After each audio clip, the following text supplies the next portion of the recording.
ஒரு அப்போசிஷனுக்கான ஒரு ரேலியிங் பாயிண்ட்டாக இன்னைக்கு தமிழ்நாடும் திமுக தலைவர் முதலமைச்சர் ஸ்டாலின் அவர்களும் வந்திருக்கிறாங்களான்னு ஒன்று.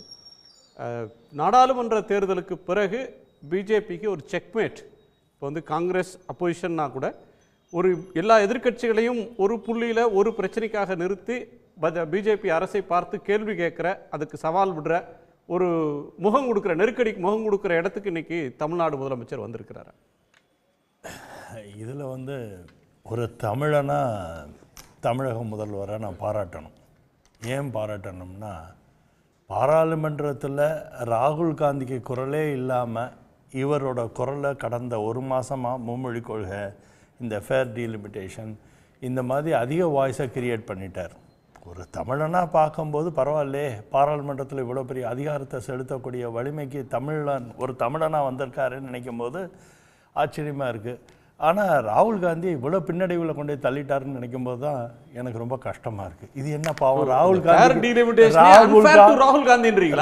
காந்தி இப்படி ஒரு கொடுமை நடந்து போச்சே இல்லை சார் அப்படின்னு. தமிழ்நாட்டுடைய இந்த டிஎம்கே உடைய ஃபேர் டீலிமிட்டேஷன் அப்படின்றது அன்ஃபேர் டு ராகுல் காந்தின்றீங்க. கண்டிப்பாக ராகுல் காந்தி இப்போ இந்தியாவில் ராகுல் காந்தி ஒரு எதிர்க்கட்சி தலைவராக பாராளுமன்றத்தில் இருக்கவரை காட்டிலும் ஒரு நாள் முதல்வர் மாதிரி ஒரு நாள் எதிர்க்கட்சி தலைவராக இன்றைக்கி செயல்பட்டுருக்காங்க பாருங்கள். இதில் எந்த விதத்துலையுமே தமிழனுக்கு லாபமாக இருக்க போகிறதில்ல. ஏன்னா இன்றைக்கி இருக்கிற பிரச்சனை, நாங்கள் இன்றைக்கி கருப்பு கொடி காமிச்சதோட ஃபண்டமெண்டல் ரீசனே என்னென்னா, இந்த மாநிலங்கள் எல்லாருமே தமிழனுக்கு எதிரான விஷயங்களை தொடர்ந்து செய்துக்கிட்டு இருக்காங்க. அது நீர்நிலை நதிநீர் திட்டத்தில் கூட நீங்கள் பார்த்தீங்கன்னா எல்லாமே பிரச்சனை இருக்குது. பஞ்சாப் என்ன சார் தமிழனுக்கு கெடுதல்? இல்லை சார், இவங்க இந்த குறிப்பிட்ட கேரளாவும் கர்நாடகா முதலமைச்சரும் இவர் டிப்டி சிஎம் வந்திருக்காங்கல்ல, இவங்க வரும்போது என்ன பிரச்சனைனா, அவங்கள்ட்ட நம்ம பேசி தீர்க்க வேண்டிய பிரச்சனைகள் எவ்வளவோ இருக்குது. அதெல்லாம் பேசாமல் இந்த டீலிமிட்டேஷனுக்காண்டி ஒரு கூட்டம் சேர்ந்து எல்லாரும் உட்காந்து பேசும்போது என்ன ஆகுதுன்னா, இந்த டீலிமிட்டேஷனுங்கிறது இது கிட்டத்தட்ட ஒரு வெர்ச்சுவல் ஆக்டிவிட்டி தான். ஏன்னா இதில் ட்ரூ நம்பகத்தன்மையோ இதில் ஒரு முடிவோ எதுவுமே அரசாங்கம் இல்லை, ஜேபிசியில் இருக்குது. தங்க தமிழ்ச்செல்வன் ஸ்பெசிஃபிக்காக ஒரு பாயிண்ட்டை கேட்குறாரு. அது delimitation is going to happen. 2021 census நடக்கல, சென்சஸ் நடக்கணும், அதற்கு பிறகு டீலிமிட்டேஷன் நடக்கணும். அதுக்கு நீங்கள் விமன்ஸ் பில்லை கொண்டு வரும்போதே அதில் நீங்கள் இக்கன்னா வச்சு அதை பிறகுதான் இருக்குது. அது சட்டத்தில் செய்தாக வேண்டிய ஒன்று. அடுத்த வருஷம் நடக்க போகுது. தங்க தமிழ்ச்செல்வன் கேட்குற கேள்வி, நீ நாடாளுமன்றத்தில் ஒரு தென்னிந்திய எம்பிக்களுக்கு, தமிழ்நாட்டு எம்பிக்களுக்கு இந்த சந்தேகம் இருக்குது, எங்களோட பொலிட்டிக்கல் வெயிட்டேஜ் போயிடும், எங்களுடைய அரசியல் முக்கியத்துவம் போயிடும், நாங்கள் அஞ்சுறோம் அப்படின்னா, ஹோம் மினிஸ்டர் எந்திரிச்சு நீங்களாம் கவலைப்படாதீங்க, இந்தியாவில் எந்த மாநிலத்துக்கும் எந்த பாதிப்பும் வராது அப்படின்னு on the floor of the house ஒரு அஷூரன்ஸ் கொடுத்தாருன்னா நேரு கொடுத்தது மாதிரி முடிஞ்சிரும்ல. அவர் இப்போ ரீசெண்டாக தமிழ்நாட்டில் சொல்லிட்டு போனதுக்கு அதில் அர்த்தமே இல்லையா? இப்போ ரீசெண்டாக அதே ஹோம் மினிஸ்டர் பாராளுமன்றத்தில் சொல்கிறதுக்கு முன்னாலே இந்த பிரச்சனையை நீங்கள் ஃபேர் டீலிமிட்டேஷன் எடுத்துகிட்டு போகிறதுக்கு முன்னாலே ஒரு ஹேஷ்டாக் கிரியேட் பண்ணுறதுல இருக்கிற ஆர்வம் உங்களுக்கு ஏன் நாடாளுமன்றத்தில் இதை பேசியிருக்காங்களே சார்? இல்லை அதுதாங்க, ஏன் இங்கே தான் அவர் சொல்லிட்டாரு. அவர் அரசியல் பொதுக்கூட்டத்தில் சொல்கிற உறுதிமொழியை ஏன் பார்லிமெண்ட்டில் கொடுக்க மாட்டாரு? இப்படி பாருங்களேன், பார்லிமெண்ட்டில் கொடுத்தாதானே அது ஒரு அஷூரன்ஸ். இல்லை பார்லிமெண்டத்தில் அவர் கொடுக்கணுமா, இல்லை இந்த கமிட்டியெல்லாம் டிசிஷன் எடுத்துகிட்டு நம்ம செயல் திட்டத்தை போட்டு இன்னைக்கு கம்ப்ளீட்டாக இதுக்குன்னு ஒரு ஃபோரம் இருக்குல்ல, அந்த ஃபோரத்தோட ஃபைனல் டிசிஷனை த்ரோ பண்ணுறதா, இப்படி பாராளுமன்றத்தில் ஒரு எம்பி அதை தெரியப்படுத்துகிறதா? யாராலும் இது பண்ண முடியாது. இப்போ நீங்களே பாருங்கள், சட்டமன்றத்தில் நேற்று நடந்த நிகழ்வுகளே பார்த்தீங்கன்னா தமிழ்நாட்டில் அவங்களோட லிமிட்டேஷனில் சீஃப் மினிஸ்டர் தான் அட்ரஸ் பண்ணும்போது சீஃப் மினிஸ்டர் தான் அட்ரஸ் பண்ண முடியும். அதை ஒரு அந்த பிரைம் மினிஸ்டர் பண்ணுங்க, ஹோம் மினிஸ்டர் பண்ணுங்க, கவர்மெண்டோட இன்டென்ட். எங்களுக்கு உள்நோக்கம் இல்லை. இப்போ என்ன சந்தேகம் வருது? பார்லிமெண்ட்டை கட்டிட்டீங்க, செங்கோலை வச்சுட்டீங்க, செங்கோலை பார்த்துட்டு அப்படியே போன்னு சொல்ல போறீங்களா? அடிஷ்னலாக சீட்டை போட்டு வச்சிருக்கீங்க. அந்த சீட்டில் 543 இருந்தால் யாருக்கும் பிரச்சனை இல்லை. நீங்கள் அதிகமான சீட்ஸை போட்டு வச்சிருக்கீங்க. அங்கே யாரை உட்கார வைக்க போறீங்க? யூபி, எம்பி, ராஜஸ்தானையா இல்லை ப்ரொபோஷனேட்டாக எல்லா ஸ்டேட்டையுமா அப்படின்னு சந்தேகம் வர்றப்ப நீங்கள் அஞ்சவே வேண்டான்னு பிரைம் மினிஸ்டர் சொல்லலாம். இதில் ஒரு எப்போதுமே அரசியலில் நம்ம பார்க்க வேண்டியது என்னென்னா, அரசியலில் பேச்சு ஒன்று இருக்கும், செயல் ஒன்று இருக்கும், இன்டென்ஷன் ஒன்று இருக்கும்.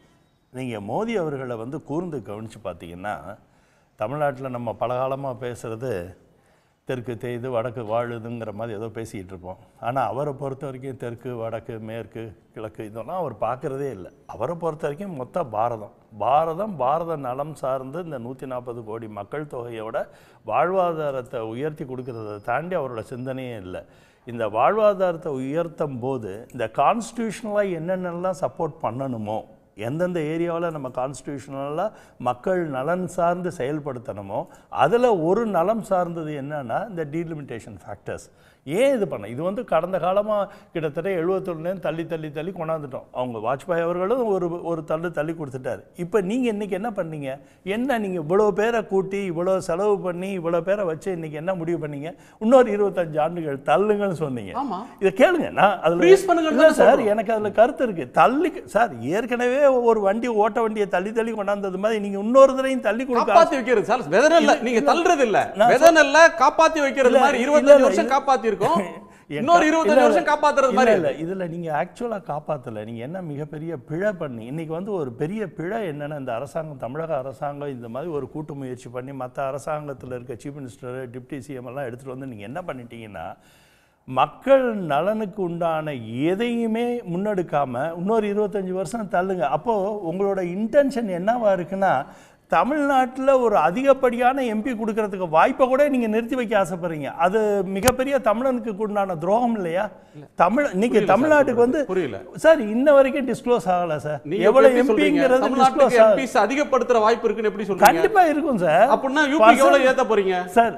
நீங்கள் விகிதாச்சாரமா ப்ரோ ரேட்டாவாங்கிறது அவங்க அண்ணன் வந்து நிறைய இடத்துல பேசியிருக்காரு, ஷாம் அண்ணன். அது அவர் பேசட்டும், நான் அதை திருப்பி பேச வேண்டியவர் அமித்ஷா இல்ல, பேச வேண்டியவர் பிரைம் மினிஸ்டர். இல்ல, நான் ஒரு கருத்து சொல்ல வந்ததை மட்டும் சொல்லி முடிச்சிடறேன். கண்டிப்பாக ரொம்ப இம்பார்ட்டண்ட்டான எனக்கு என்னன்னா, தமிழர்கள் எப்போதுமே நிறைய விஷயங்களை விஷனரியாக முன்னெடுத்து செய்யக்கூடியவங்க தான். அதில் எனக்கு மாற்று கருத்து என்றைக்குமே இல்லை. அரசியல் கடந்து தீர்க்கதரிசிகள் அந்த நம்பிக்கை உண்டு. அந்த நம்பிக்கையில் நான் இன்னைக்கு அவங்க முதல்வர்கிட்ட என்ன பெருசாக எதிர்பார்த்தேன்னா, ஒரு செயல் திட்டத்தை வடிவமைச்சு தமிழனுக்கும் மொத்த தேசத்துக்குமே, ஏன்னா இவர் தேச தலைவர் மாதிரி தன்னை ப்ரொஜெக்ட் பண்ண ஆரம்பிச்ச பிறகு தேச நலனை தமிழ் தேச தலைவர் தானே இல்ல சார், தமிழகத்து தானே அவரோட ப்ரையாரிட்டி என்னைக்குமே அவருக்கு தமிழ் தலைவர்கள் சேர்ந்தது தானே சார். அதுதான் சார் சொல்றேன். நீங்க தான் ஒன்றியம் தானே சொல்றீங்க, அந்த அர்த்தத்தில் வச்சுக்குவோம், அதே அர்த்தத்தில் மெயின்டைன் பண்ணுங்க. நான் என்ன சொல்ல வரேன்னா, இவர் ஒரு வழிகாட்டுதலா இன்னைக்கு இதெல்லாம் பண்ணலாமே, இந்த மக்கள் நலம் சார்ந்து இவர் வந்து பிரைம் மினிஸ்டருக்கு வந்து இப்போ எதிர்கட்சி பொறுப்பில் அவர் வந்துட்டார். கிட்டத்தட்ட ராகுலுக்கு அந்த எதிர்கட்சி பொறுப்பு அவர் இன்னைக்கு ரிமூவ் பண்ணிட்டார். அப்படி இருக்கும்போது இவர் ஒரு வழிகாட்டுதலை பண்ணி ஒரு 10 கமாண்ட்மெண்ட்ஸ் அந்த மாதிரி ஒரு 10 வழிகாட்டுதலை கொடுத்துருக்கானோ. வெறும் 25 வருஷத்தை தள்ளு, இந்த ஓட்ட பஸ்ஸை திருப்பி தள்ளி விடுன்னு சொன்னாரு பாருங்க. அதுல எனக்கு ஓட்ட பஸ் இல்ல சார், 543 அதுல தமிழர்களுக்கான தமிழ்நாட்டுடைய வெயிட்டேஜ் 7.2, அந்த வெயிட்டேஜ் அப்படியே இருக்கணும். ஏற்கனவே 25 வருஷத்துக்கு முன்னாடி இந்த ஆபத்து வந்தப்ப அங்க போய் மக்கள் தொகையை கட்டுப்படுத்துங்க சார் அப்படின்னு சொல்லி 25 வருஷம் தற்காத்து வச்சிருந்தாங்க. இது ஒரு தற்காப்பு முயற்சி தானே சார். இதுல எந்த விதமான முன்னெடுப்பும் இல்ல, ஒரு முயற்சி இல்ல, ஒரு மாற்றத்திற்கான. எப்போதுமே நீங்க மாற்றத்தை பத்தி அதிக விரும்பி பேசுறவர் திரு தங்க தமிழ்ச்செல்வன். நம்மளோட 3 பாயிண்ட் திரு அர்ஜுனமூர்த்தி சொல்றார். ஒன்னு, ஒரு ஆக்கப்பூர்வமான செயல் திட்டத்தை தரல, ஒரு கவன ஈர்ப்புக்காக திமுக ஒரு ஹேஷ்டேக் போடுறதுக்காக பண்ணியிருக்கு, ராகுல் காந்திக்கு அன்ஃபேராக நடந்து கொண்டுட்டாங்க, 25 வருஷம் இதை ஒத்தி வைங்க அப்படின்னு சொல்றதுல என்ன சார் இருக்கு அப்படின்னு ஒன்று சொல்றாரு. பிரைம் மினிஸ்டருக்கு தேச நலன்ற ஒன்றை தவிர வேற எந்த இன்டென்ட்டும் இல்லை. இல்லை ஐயா, கிருஷ்ணமூர்த்திக்கு நான் ஒரு தாழ்மையான வேண்டுகோள் என்னன்னு சொன்னால், எதிர்கட்சி ஸ்தானத்தில் அண்ணன் தளபதி செயல்பட்டார்ன்ற ஒரு செய்தியை சொல்கிறாரு. இன்றைக்கி நாங்கள் ஸ்டெப் எடுத்தது தென் மாநிலங்கள் முழுசாக பாதிக்கப்பட போகுது. பிஜேபிக்கு இங்கே ஓட்டு இல்லை, வெற்றியும் இல்லை. வட மாநிலங்கள் எந்த அளவுக்கு பாதிக்குதா இல்லை ப்ளஸ்ஸான்றது தெரிய வரல. அதை முன்னெடுத்து தான் இன்றைக்கி தென் மாநிலத்தில் அண்ணன் தமிழ்நாடு முதல்வர் அண்ணன் தளபதி முதல் ஸ்டெப்பாக எடுக்கிறாரு.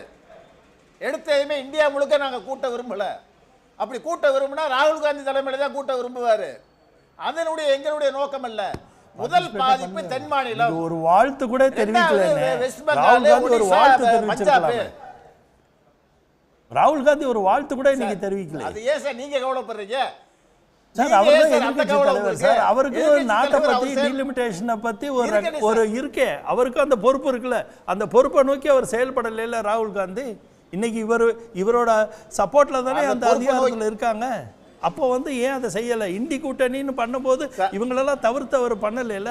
அப்போ அவர் என்ன அவர் பண்ணிருக்காரு? அனுமதி இல்லாமலா சார் ரேவந்த் ரெட்டி ஒரு கேஸ் வந்திருப்பாங்க சார் ரேவந்த் சார் ரெட்டி ஒரிசாவோட மாநில காங்கிரஸ் சரி, தலைவர் சார். வராரு அவர்லாம் என்ன அவங்க அனுமதி இல்லாமல சரி வராங்க சார் அனுமதி கொடுத்தார்ல ஏன் ஒரு வாழ்த்து செய்தி ஒரு ட்விட்டர் போட்டுக்கலாமே Okay, சார் தங்க தமிழ் சொல்லுங்க. அவர் தான் நிறைய ட்விட்டர் போடுவாரு இல்ல. போட்டுக்கலாமே சார். ஏன் போடல குணா சார். அவருக்கு தெரியும் தங்கம் குணா சார் அதோட பிரச்சனை என்னன்னு அவருக்கு தெரியும். கர்நாடக துணை முதல்வர் ரேவந்த் ரெட்டி கேரளாவில் இருக்கிற காங்கிரஸ் தலைவர்கள் எல்லாம் வர்றாங்கன்னு சொன்னா அவங்க அனுமதி இல்லாம வந்துருவாரு அவங்க அனுமதி தானே நிச்சயமா அவங்க வாழ்த்து அனுமதி சொல்லலாமே இல்லாம வருவாங்க சார் இவ்வளவு அடுத்த பெரிய கூட்டம் முயற்சி எடுக்கிறவரு சவுத் சார், இந்தியாவை இருக்கட்டும் காப்பாற்ற சார். போறாரு சார், இது இல்லனே ஒரு செகண்ட் சொல்லி சார்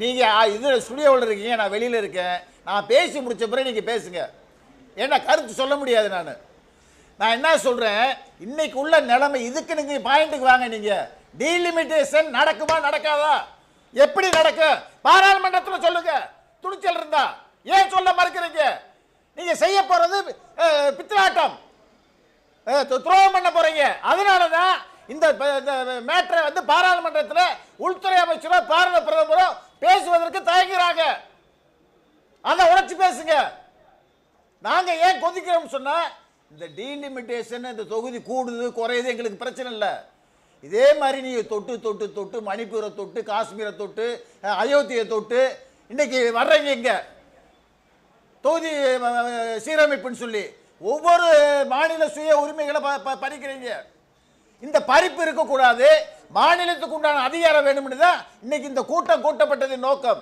அதை முதல்ல புரிஞ்சுக்கங்க எதிர்க்கட்சி தலைவர் வரல வாழ்த்து சொல்ல இந்த கவலை உங்களுக்கு வேணாம் அது சொல்ல வேண்டிய இடத்துல போராட வேண்டிய இடத்துல எதிர்க்கட்சி தலைவர் வந்து சேருவார் எங்க கூட அடுத்த கூட்டம் எங்களுக்கு அடுத்து நடக்க போகுது அந்த கூட்டத்துக்கு பிறகு என்ன நடக்குதுன்றது நாங்க சொல்றோம் ஓகே திரு ஷியாம் சார் உடனுக்குடன் செய்திகளை தெரிந்து கொள்ள சன் நியூஸ் பெல் ஐகானை கிளிக் பண்ணுங்க